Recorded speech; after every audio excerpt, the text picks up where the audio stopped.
so I figured something out that I thought I'd tell you about. This took me like 30 years to figure out, and I figured it out on this tour. So there's this old idea, you know, that you have to rescue your father from the belly of the whale, right? From some monster that's deep in the abyss. You see that in Pinocchio, for example, but it's a very common idea. And I figured out why that is, I think.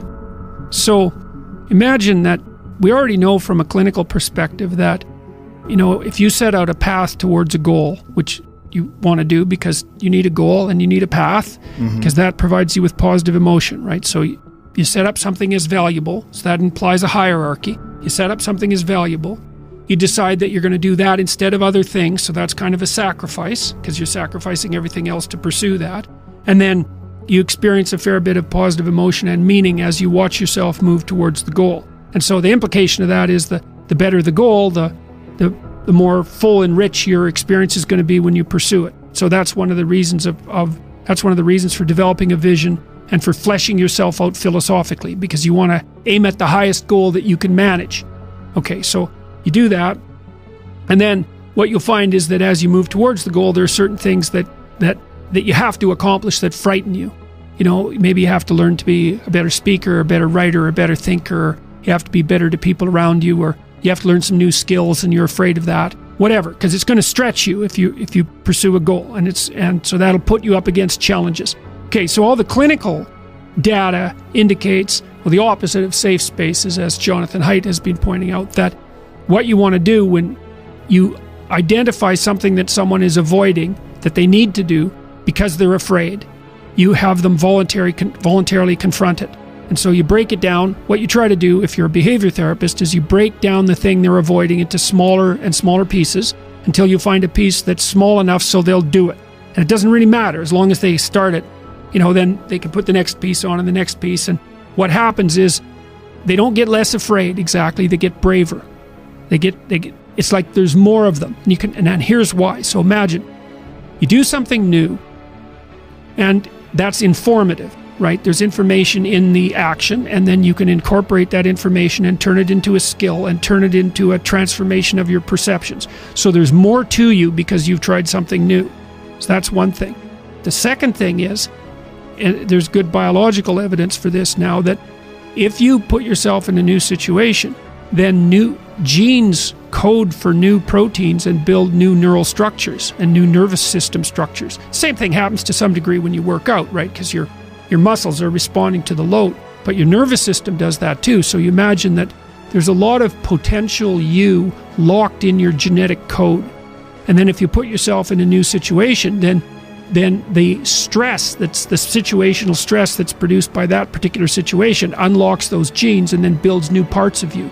And so that's very cool, because who knows how much there is locked inside of you. Okay, so now here's the idea. So let's assume that scales as you take on heavier and heavier loads. That more and more of you get more and more informed because you're doing more and more difficult things, but more and more of you gets unlocked.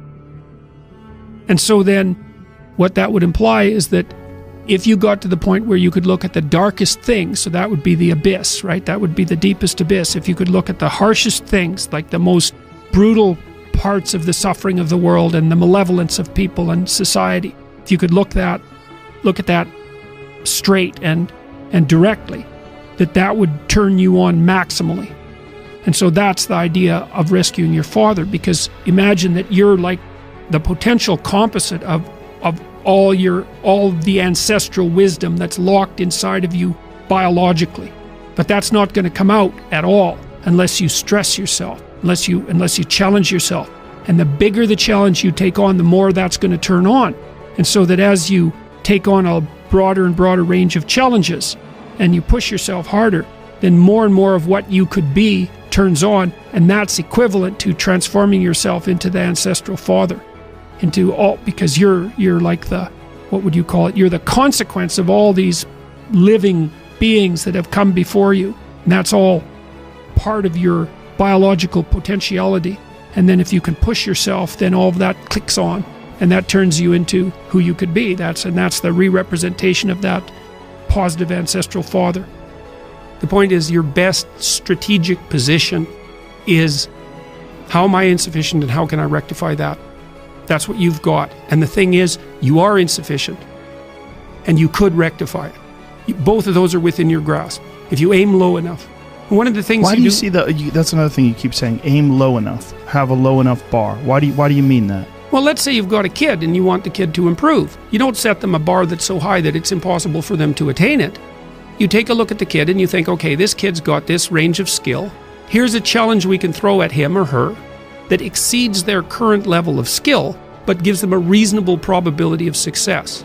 And so, like I'm saying it tongue-in-cheek to some degree, you know, it's like, but I'm doing it as an aid to humility. It's like, well, I don't know how to start improving my life. Someone might say that. And I would say, well, you're not aiming low enough. There's something you could do that you are regarding as trivial, that you could do, that you would do, that would result in an actual improvement. But it's not a big enough improvement for you, so you won't lower yourself enough to take the opportunity. Incremental steps. Yes. And this is also what is achieved through exercise. It's one of the most important. Yeah. Well, what do you do when you go and lift weights? Yeah. You don't go and, like, if you haven't bench pressed before, you don't put 400 pounds on the damn bar and drop the bar through your skull. Right. You know, you think, look, when I started working out when I was a kid, I was weighed about 130 pounds and I was 6'1". I was a thin kid and I smoked a lot. I wasn't in good shape. I wasn't in good physical shape. And I went to the gym and it was bloody embarrassing, you know, and people would come over and help me with the goddamn weights. Here's how you're supposed to use this. You know, it was humiliating. And maybe I was pressing 65 pounds or something at that point. You know, but what am I going to do? I'm going to lift up 150 pounds and injure myself right off the bat?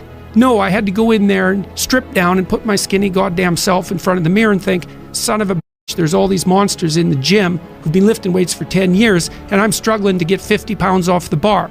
Tough luck for me. But I could lift 50 pounds. And it wasn't very long until I could lift 75. And, well, you know how it goes. And I never injured myself when I was weightlifting.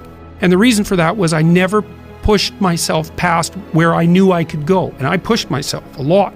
You know, I gained 35 pounds of muscle in about 3 years in university. I kind of had to quit because I was eating so goddamn much I couldn't stand it. I was eating like 6 meals a day. It was just taking up too much time. But there's a humility in determining what it is that the wretched creature that you are can actually manage. Aim low. And I don't mean don't aim, and I don't mean don't aim up. But you have to accept the fact that you can set yourself a goal that you can attain, and there's not going to be much glory in it to begin with. Because if you're not in very good shape, the goal that you could attain tomorrow isn't very glorious. But it's a hell of a lot better than nothing, and it beats the hell out of bitterness, and it's way better than blaming someone else. It's way less dangerous. And you could do it. And what's cool about it, there's a statement in the New Testament. It's called the Matthew Principle, and economists use it to describe how the economy in the world works. To those who have everything, more will be given. From those who have nothing, everything will be taken. It's like what's very pessimistic in some sense, because it means that as you start to fail, you fail more and more rapidly. But it also means that as you start to succeed, you succeed more and more rapidly. And so you take an incremental step and, well, now you can lift 55 pounds instead of 52.5 pounds. You think, well, what the hell's that? It's like, it's one step on a very long journey. And so it starts to compound on you. So a small step today puts you in a position to take a slightly bigger step the next day. And then that puts you in a position to take a slightly bigger step the next day. And you do that for 2 or 3 years, man, you're starting to stride.